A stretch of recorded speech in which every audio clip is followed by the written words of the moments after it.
தமிழகத்தின் பல்வேறு பகுதிகளில் உள்ளாட்சி இடைத்தேர்தலுக்கான வாக்குப்பதிவு அமைதியான முறையில் நடைபெற்று வருகிறது.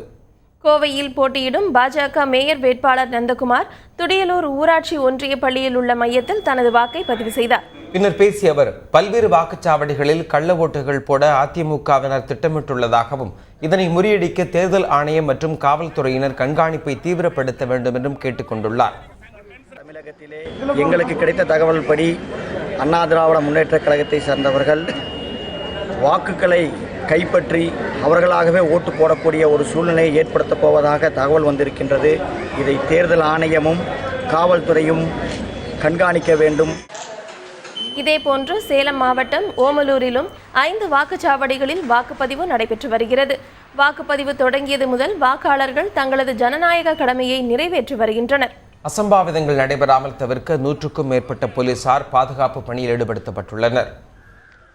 6:30 மணிக்கு அனைத்து வார்டுகளிலும் அந்தந்த வார்டை சேர்ந்த ஏஜென்ட்டுகள் ஆஜராகி அவர் முன்னிலையில் மாடல் போல் நடத்தப்பட்டது. அதன் பிறகு இப்பொழுது 15 வார்டுகளிலுமே போல் நடந்து கொண்டிருக்கிறது. எவ்விதமான இடையூறுமின்றி தடங்கலின்றி நல்ல முறையில் வாக்குப்பதிவு நடைபெற்றுக் கொண்டிருக்கிறது.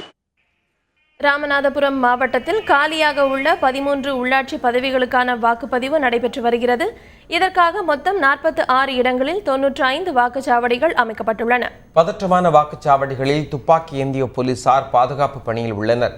இதேபோன்று கடலூர் மாவட்டத்திலும் உள்ளாட்சி இடைத்தேர்தலுக்கான ஓட்டுப்பதிவு தொடங்கியது. மொத்தம் காலியாக உள்ள 29 பதவிகளுக்கு 73 வேட்பாளர்கள் போட்டியிடுகின்றனர். கடலூர் மாவட்டத்தில் தற்போது வரை 15% வாக்குகள் பதிவாகியுள்ளதாக கூறப்படுகிறது.